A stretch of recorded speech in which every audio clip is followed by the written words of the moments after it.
بتا دیں کاغذات نامزدگی منظور ہوئے یا اس کے اوپر اعتراض کیا ہوا؟ منظور ہوئے منظور ہو گئے؟ اعتراض کیا تھا؟ نہیں کوئی اعتراض نہیں تھا، بس منظور فربلس سے اعتراض جس طرح ہوتے رہتے ہیں، ظاہر ہے کسی نہ کسی کو تو پاکستان کی یگانگت اور اتحاد سے تکلیف تو پہنچے گی۔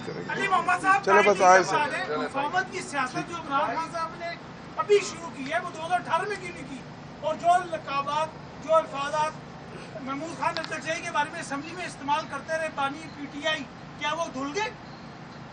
آپ کا سوال ہو گیا؟ سر جی، اگر ہم اسی طرح دائروں میں سفر کریں گے تو ہم تو لڑتے رہیں گے، 25 کروڑ رولتے رہیں گے۔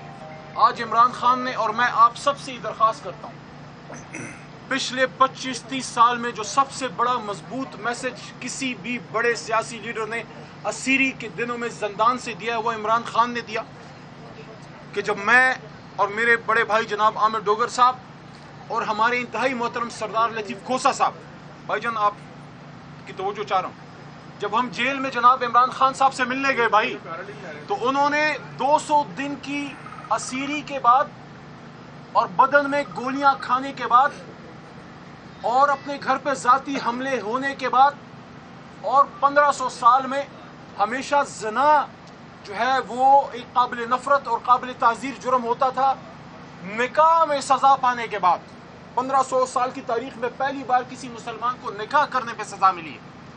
ان ساری چیزوں کو برداشت کرنے کے بعد اور اپنے بہت سے جوان کھونے کے بعد، ذل شاہ شہید ہونے کے بعد اور اس طرح کی بے شمار قربانیوں کے بعد، ارشد شریف کی شہادت کے بعد میسج اندر سے کیا گیا کہ میں فتح مکہ ماڈل پہ یقین رکھتا ہوں، میں سیاسی استحکام پہ یقین رکھتا ہوں، سیاسی انتقام پہ نہیں۔ اور دوسری بات انہوں نے یہ کی کہ میں چاہتا ہوں کہ جس طرح غیر مسلموں نے حضور نبی کریم صلی اللہ علیہ وسلم کی فتح مکہ ماڈل کو لے کے اپنے ملک ٹھیک کیے، اور مثال انہوں نے دی نیلسن منڈیلا صاحب کی کہ انہوں نے ٹروتھ اینڈ ریکنسیلیشن کمیشن بنا کے ملک کو آگے لے کے گئے۔ یہ عمران خان کا میسج ہے جیل سے سیاسی استحکام کا۔